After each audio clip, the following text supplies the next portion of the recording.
I think I'm right in saying you went to Christians in Cork, but let me... I didn't. Oh, okay. You're wrong. It's irrelevant. No, I didn't go to a fee-paying school. Good, you're one of the few. I went to a day school, the CBS. You are one of the few. I didn't play rugby in school. So well, then you were very different to Cork. 70% of the players who went to the World Cup who went to fee-paying schools. 70% of the Irish... Yes, correct. Wrong. And they went to places... Let me I refute that statement. Can I refute it? Can I refute it?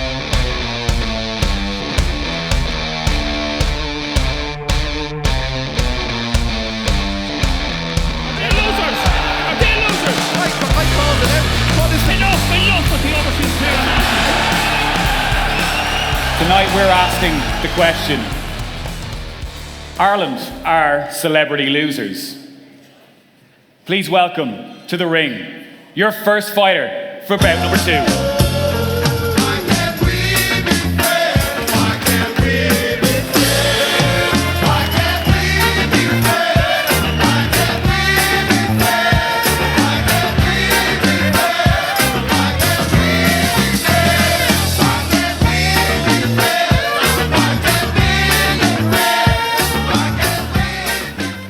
Locked and loaded and ready to go. Please welcome to the stage his opponent.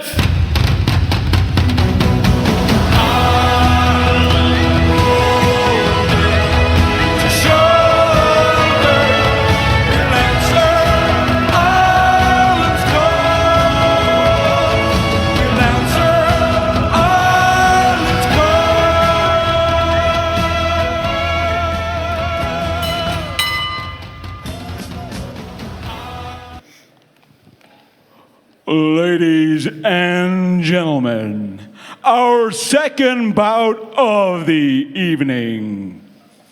Fighting out of the blue corner, he is regarded by many as the most well-balanced journalist there is. He has a chip on both shoulders. It's Ewan, I hate everybody, MacKenna.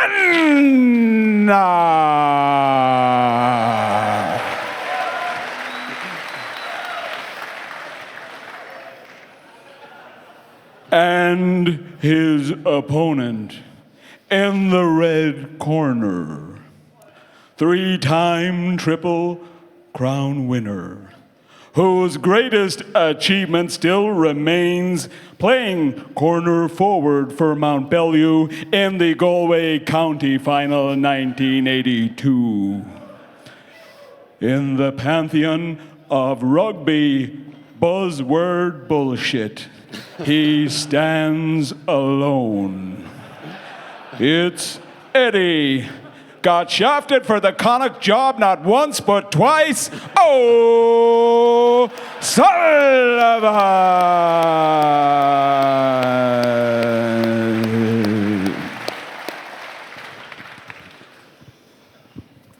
Fighters, join me in the center, please.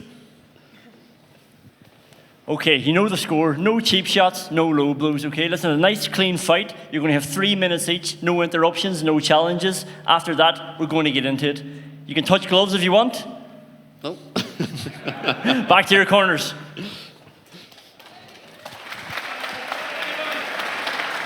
Mr. Ewan MacKenna, we're going to start with you. Your 3 minutes are on the clock, and they start now. There's a Simpsons moment that always comes to mind when thinking of Irish rugby. And it's around the news of Timmy O'Toole having fallen down the well, and Homer says aloud, "That little Timmy is a real hero." "What makes him a hero, Dad?" asks Lisa. "Well, he fell down a well and he can't get out." The Irish rugby team, we were told over and over, are heroes. But what makes them heroes? Well, they're the Irish rugby team. We don't question enough anymore in any arena, but even by such normalised standards, this is absurd. It's self-fulfilling bullshit, and we know why. Pro rugby comes largely from the more affluent parts of our society. Thus, marketing companies want a part of it, and media want their part of it. Better people, better advertising, better bottom lines, better keep them happy. The public therefore buy what is strongly sold, and it has created these celebrities, but it's also created a constant celebration of so much mediocrity. We talk about winners, but how can there be winners when they aren't allowed to lose? So here we are, by definition, celebrity losers. Just as there are many stakeholders within Irish Rugby that make this the case, there are many reasons too. From the IRFU's continued elitism to buying in players. But let's look at the results to ease ourselves into this. But I know what people will say. They do well now and again in the Six Nations, but context is king, so let's use it. Of late, it's really the Four Nations. And two of those nations use the tournament to prepare and get ready for World Cups. So we should be picking up the odd title and trophy. And anyway, in this era, a World Cup is really where it's at. The one time when everyone shows up at their best, because this is when greatness is earned, long after we just hand it out. Over the years, there have been between 8 and 10 real teams playing in the World Cup, and yet 9 editions later, we still haven't been past the last 8. We're a laughingstock. We don't even realise it, as we think standing up and singing and celebrating during an annihilation is a sign of pride, of strength, of winners. Think about the moments we've chalked down as if folklore. Remember when Ireland beat Australia in 2011 and Brian O'Driscoll announced that they delivered and was joined by Ronan O'Cara, who was reduced to tears as he described the side as great? Remember when Ireland beat France under the roof of the Millennium Stadium in 2015 and Ian Madigan was the latest Irish out-half crying? They were both pool wins. Ireland collapsed when that safety net was removed come the knockouts, yet we kept the safety net back here. Okay, Ewan, for JOE.ie's lawyer's sake, I'm going to stop you there. I'm only warming up. Eddie?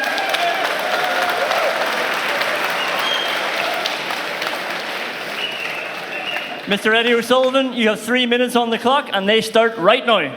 Well, celebrity losers is a pretty harsh tag to wear, so let's try and unpack it. For those present who will not be fully familiar with the history of Irish rugby, here's a quick history lesson. The 1980s were not Ireland's worst decade. We won 2 Triple Crowns. But our win ratio in the championship was only 38%. If we thought the 80s were bad, the 90s were worse. Our record in the championship is a disastrous 21% win ratio. In fact, in the 90s, Ireland won only 8 championship games over 10 years. Maybe we were celebrity losers then. But how things have changed. Between 2000 and 2009, Ireland's world championship ratio more than tripled to 72%. The 72% win record yielded 4 Triple Crowns in a Grand Slam.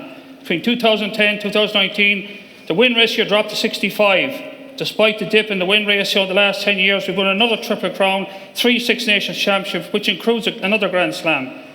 In summary, the 20 years before the noughties, Ireland had a win ratio of 30%, losing 7 out of every 10 championship games.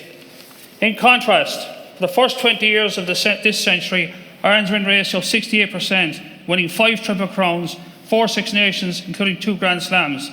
The same celebrity losers have also left an indelible mark on European rugby. In the 24 Heineken Cups to date, Ireland have won 7 of almost a third of the Heineken Cups out of 24. At least one Irish team has reached the semi-finals no less than 18 occasions out of 24 tournaments. Irish teams have completed 11 Heineken Cup finals. The results in Pro 14, Pro 12, Magners League even more impressive. Irish teams have won 11 of the 18 tournaments. That is more than half to date. And there's only been one Pro 14 final without an Irish team in it. No doubt my worthy opponent will build this case on Ireland being celebrity losers around the fact that we failed to reach Rugby World Cup semi-final to date. And that is undeniably true. But to suggest failing to reach Rugby World Cup semi-final reduces 3 generations of Irish rugby players to celebrity losers is rather a myopic view of Irish rugby. The corollary of the argument would be, if somehow we stumble into Rugby World Cup finals sometime in the past 20 years, but fail to deliver for a club and country, we would somehow become celebrity winners. When Shane Horgan sailed over Josh Lucy in Croke Park in 2007 to score the electronic try, was Shane Horgan a celebrity loser? When Ronan O'Gara dropped into the pocket in Cardiff in 2009 to secure the Grand Slam, was he a celebrity loser? Last February in Paris, when Ireland carried over 40 phases in the rain, and Johnny Sexton had the cojones to step into the pocket from 42 metres, was he a celebrity loser? In closing, I say the last 20 years may not have brought Rugby World Cup semi-final, but it has brought 11 Pro 14 titles, 7 Heineken Cups, 5 Triple Crowns, 4 Six Nations, and 2 Grand Slams. If that's celebrity losing, let's continue losing!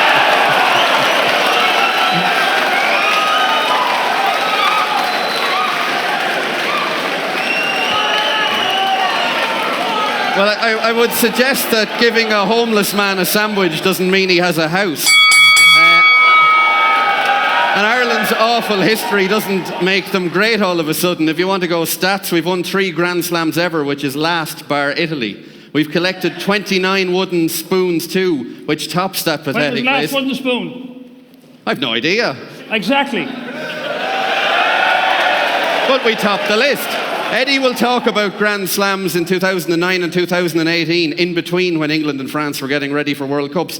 Wales won 4 in that time. Cups, so Six Nations don't matter anymore. We should go home in the spring and pack our tent. No, but we might be better using it to import players that we don't make a fool of ourselves at World Cups again, as we know from 2007. Six Nations don't matter, is what you're saying. No. Who agrees with that?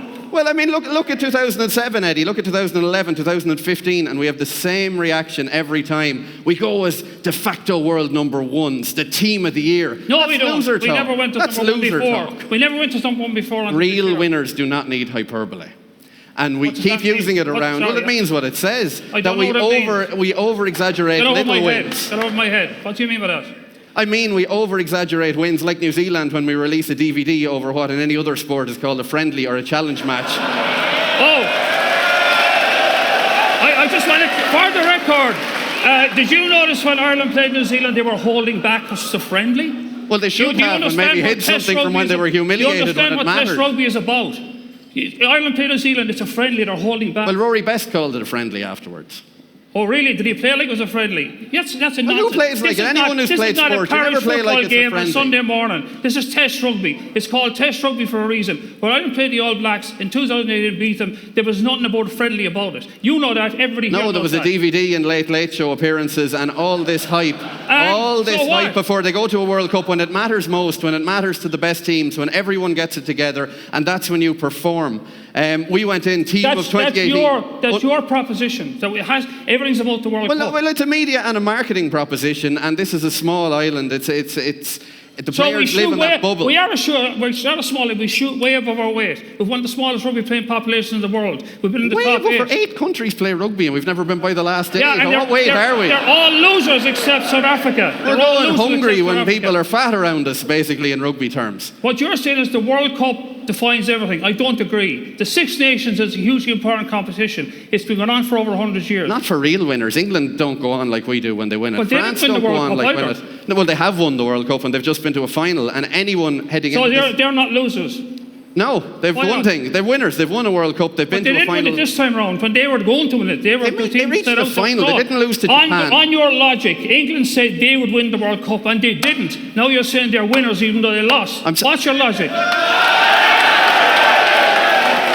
My logic is, and I've always said this, not everyone can win, but you should get by the last 8 of an 8-team Who tournament. said it by the last 8? Sorry? Who decided? Who put this benchmark in? You decided we don't get past the last 8. Well, it's the first round. It's the first round, essentially. When you lose to Japan, barely beat Russia. Once every 4 years, and it can go wrong. Any tournament can go wrong. It happened today. New Zealand won the first World Cup, 1987. It took them 20 years to win it again. They botched 5 World Cups in between, and they're the best rugby team historically in the world. And suddenly they're not. Well, not at World Cups where it mattered. They are now, and they weren't now. South Africa are. They don't matter. They didn't matter. Well, let me for people here. Let me know, because I went through When this. did World Cups start mattering? When did you said it didn't matter in the beginning? No, I said you can't lose to Japan, and you have to get by the last 8 of an 8-team tournament for it to be defined anyway as a success. Well, in soccer, if we got to the final 8 in soccer, we'd succeed. Well, soccer is a global game. Just qualifying for a soccer World Cup is a bigger achievement than stacking up in the last 8 So of getting Rugby to the World final Cup. 8 in rugby isn't the same as getting to the final 8 in soccer. Well, no, you win a game in an 8-team tournament, and then we can talk. Didn't the soccer team celebrate? Remember Ole and all that? The soccer team have won a knockout game at a World Cup, which is more than we can say for our rugby here. Now let me just for a moment. Okay. Let's everybody take a breath there. Let's talk about, because Ewan started off with the Simpsons analogy, let's talk about the media coverage, Eddie. Do you think that the media coverage is soft on the Irish rugby team? Well, it wasn't to me. I remember it was pretty harsh. But why blame the team because the media don't cover them properly? You're a journalist. You should take the blame, not the players. So because the players don't get the hammering that some journalists think, doesn't make them losers. That's up to in my case, you would say that if the journalists don't do their job, they're the losers. But I agree to a point, but the marketing, you live in a bubble in Ireland. We live in an echo chamber, and the players, because they have to be from Ireland to play for, are living in Ireland. They can be South African or from anywhere else, as it turns out. But hold on. Name a team that hasn't had an overseas player in its squad for the World Cup. Others' wrongs don't make our behaviour right. If one man kills a man, doesn't mean I can. Ireland had 3, I think. New Zealand at 3, England at 6, Wales at 8, France at 5, Australia 12, Japan, who we all cheered, had 16 overseas players in their squad. Are they losers? Are they losers? I called it out. What is the enough with the overseas player nonsense. I thought this was the rugby rules. country. Get on You think with we it. could field 15 Everybody players? Use the rules. Ireland used the rules. They're losers. You mentioned the media coverage. Can I remember this because I wrote it down. I went through the newspapers after and this is what Irish rugby players listen to, and this is how their egos inflate. This after we beat New Zealand. Just let me give you a quick rundown. Alan Quinlan wrote that it was the pinnacle of Irish sporting achievement. Now remember, this was a friendly or a test, as they like to call it. Yeah, you're the expert. The Irish Times said Joe Schmidt should be brought in to sort out Brexit and ran a separate column. As if the moon landing or the Kennedy assassination who wrote about Brexit? Where were you when Ireland beat the All Blacks? I was watching them actually predicting a downfall at the World Cup. Sorry, who wrote about Brexit? Huh? Who wrote about Brexit? That was in the Irish Times. Jerry Thornley, I believe. He's a journalist. What are you on about? He is. Well, he also said the journalist that makes the Irish team losers. Give me a break. The Irish team get all the credit. They get all the sponsorship opportunities. They get the celebrity status based off the back of marketing and journalism rather than results. Sadly, that's the world we live in. And they take that acclaim. Peter O'Mahony had no problem going on the Late Late Show after that test win, for instance. And he shouldn't. Joe Schmidt got a standing ovation for I don't know what. Maybe it was the book, which or maybe people, not. But like here, the standing ovation, the people decide, not Joe Schmidt. Well, you wrote. Hang on. So you're blaming the players. Joe Schmidt, you're blaming the players for their fame. It's not their fault they're famous. They just happen to garner that because of what they achieved. So you agree they're failures?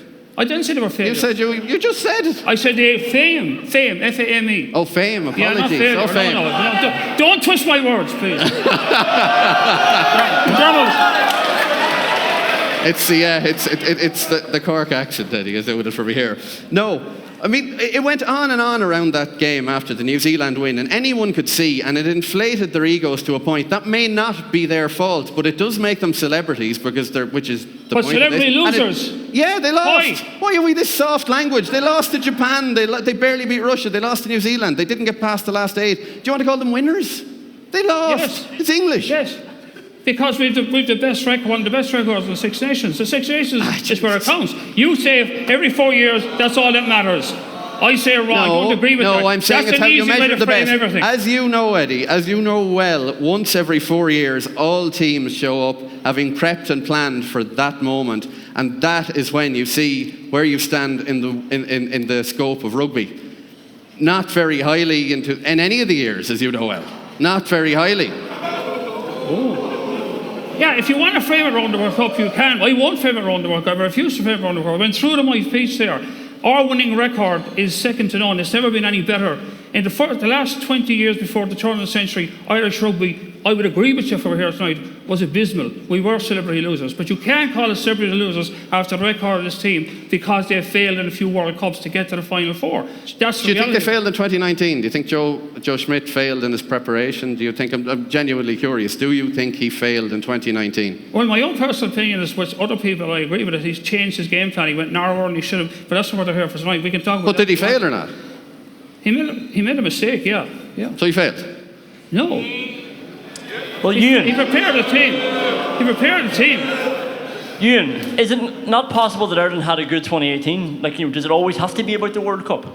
No, it's building up towards it. I mean, that's the zenith. There's no point in knocking guys out here in the ring and sparring and then being knocked out in the first round in a heavyweight title fight. There's no point.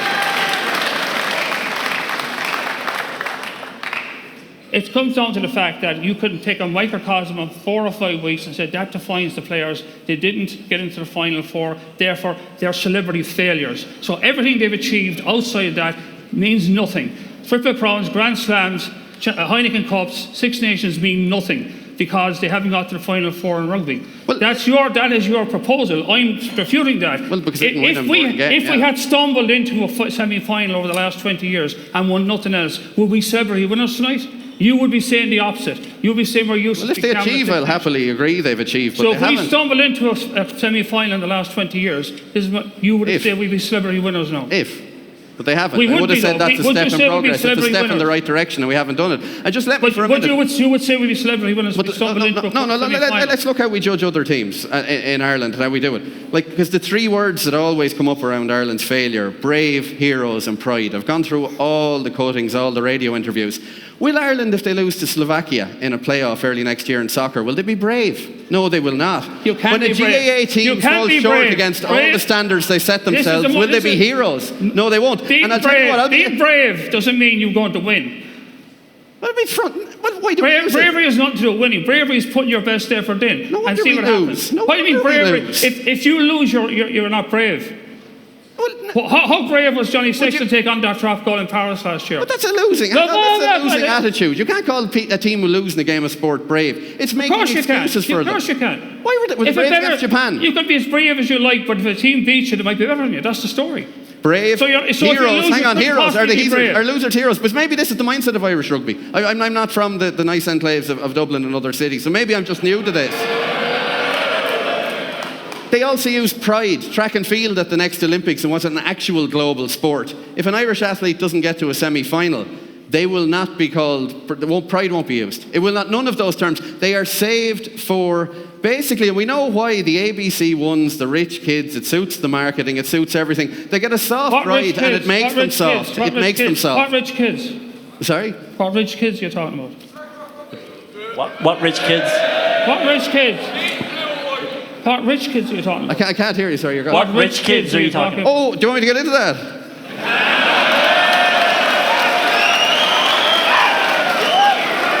Wonderful. I got now. Well, I'll tell you, Eddie, for example, the rich kids who went to, I think I'm right in saying you went to Christians in Cork, but let me... I didn't. Oh, okay. You're wrong. Wrong. It's irrelevant. I didn't go to a fee-paying school. Good, you're one of the few. I went to a day school, the CBS. You are one of the few. I didn't play rugby in school. So well, then you were very different. You were very different to Park. 70% of the players who went to the World Cup who went to fee-paying schools. 70% of the Irish. Yes, correct. Wrong. And they went to places. Let me. I refute that statement. Can I refute it? Can I refute it? You can refute that the sky is blue, but it's still blue. Let's hear why Eddie's refuting it first. Why is that? First question. What have the following players got in common? Keith Wood, Mick Galway, Peter Clossy, Anthony Foley, Owen Redden, David Wallace, Shane Horgan, John Hayes, Marcus Horan, Alan Quinlan, Paul O'Connell, Jerry Flannery, Stephen Ferris, Mike Ross, Donica Ryan, Ultimate Land did not go to fee-paying rugby schools. They did not go to fee-paying rugby schools. The World Cup squad. Keith Earls, Conor Murray, Sean Cronin, Jacob Stockshill, Dave Kilcoyne, Ian Henderson, Robbie Henshaw, Jack Carthy, Tyke Farlong, Joy Carberry did not go to fee-paying rugby schools. 50% of the squad. Actually, I'm glad. Is that you coming here? Hang on. It's a Hang on. It's a fact. It's a throwaway remark. I'm glad. No. The rich kids. 16 of the 23 educated in the Republic of Ireland, 70% went to private schools. You mentioned Joey Carberry as your last one is from my town. There were players from the north very of Ireland tellingly, as well. he had to go to Blackrock. He had to go to Blackrock to make it rugby and pay 10 grand a year because of how Irish rugby is structured. Rugby is an all-Ireland sport. All right, Carney went to Clongowes and paid 10 grand a year. Rugby is an all-Ireland sport. Let you make his point here, okay? Go ahead. He said the Republic of Ireland, rugby is an all-Ireland sport. It is. The north it's of a Ireland different education. Let him make his point here.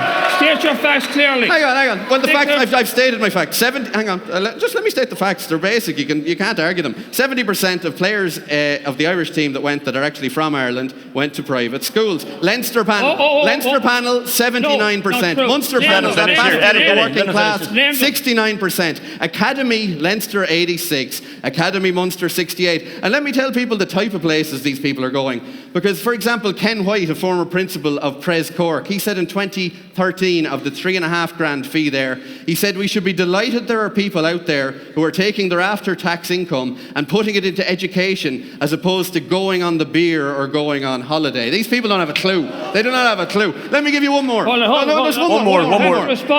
me tell you. The Irish under-20 coach, because it's the same vein, Irish under-20 coach Noel McNamara, when he was over Clongowes, they went to a warm weather training camp in Portugal and he wrote to the travel agent, The hotel at Monte Gordo was excellent. Its location near to the town, across from the beach, and its proximity to the training facilities made it an ideal place to stay. The food was excellent, in particular the variety and the quality made it a lot easier to satisfy all palates. The fact that there were only 2 players per room was much better than 3 to 4, and this made quality of sleep much better. I'd say it also made them soft, and that's what we get when they come out to play for Ireland.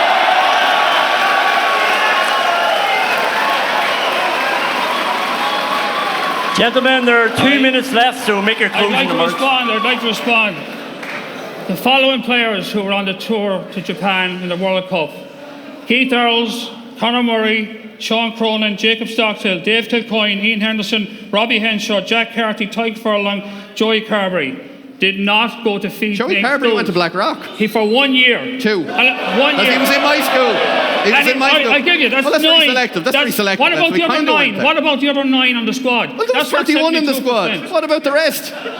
You're naming the exceptions. You said 72%. I said 70%. Okay, Ireland are celebrity losers. Let's get back on track here. 2 minutes to close up. Eddie, you can start. Come on, Eddie. Well, it comes down to this. If you want to frame Ireland as a rugby team around the World Cup every 4 years and say if you don't get to the Final Four, you are celebrity losers, then let's forget about the Six Nations, let's forget about home internationals, let's forget about summer tours. Just shut rugby down until once every 4 years and we'll see if we can get into the Final Four. And nothing else matters. You can win all you want, you can succeed all you want, you can bring joy, pleasure, exultation, excitement to everybody in the country, but don't do it anymore. Shut it down and go to the World Cup and see if you get to the Final Four. And that will make you a celebrity winner. That's all that matters. Horse shit. Ewan, final remark? I'll just finish up because, I mean, the day Ireland were humiliated by Japan, and probably one of the most humiliating results in Irish sporting history, not just rugby history, I think you may have been present in the studio, Eddie, when we got a sample of it, because Dara O'Brien began the autopsy by stating that there was no massive underperformance from Ireland. So I kind of went to that, I turned it off at that stage, and I went on the RTE website, where they gave the average Irish player rating was 6 out of 10. We just lost to Japan. They don't even play rugby in Japan. Journalists. And over on RTE, I went across, and Marcus Horan was there, and he opined, someone's going to get a backlash from this Irish team. I'd ask, when? Ladies and gentlemen, let's give it up. What a fight. Well done, lads.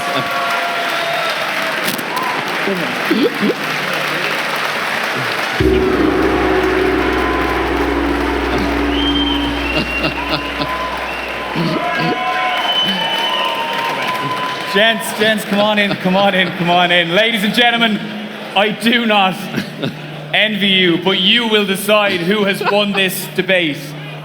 www.menti.com, the code is 641025, same as the last time. You have 2 minutes. Gentlemen, we barely drew breath for almost 20 minutes there. You came out to Why Can't We Be Friends, Homer Simpson's theme track. You took a few punches, but do you think you made many friends in the audience this evening? I was never in this game to make friends. I say they know that. Eddie, you came locked and loaded. That passion, you really believe in what you're talking about. I was just giving a team talk.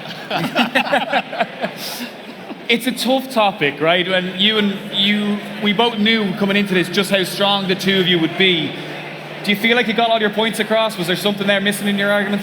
No, I thoroughly enjoyed it. There's probably a balance somewhere in the middle of all these things. But I mean, I've always been strong on the elitism, and I actually think Irish rugby would benefit by branching out from the private schools because there's a lot of players being lost. Yeah. But, yeah. 30 seconds on the clock. We've got time for one more question for Eddie, but you have 30 seconds to help us decide. Eddie, it's a tough one because, like we said, and Joe Schmidt himself said, define me by the World Cups, but you firmly believe that it's not about the World Cups, it's what happens in those 4 years. I'm not saying it's not about the World Cup, but I think what happens in between World Cups is important as well. And you can't just write people off as a generation of rugby players based on 6 weeks. Okay. Well, ladies and gentlemen, can I get a bit of hush, please? Oh, Lord. We have a winner, a clear winner. The winner of our debate, Ireland are celebrity losers, is Ewan MacKenna.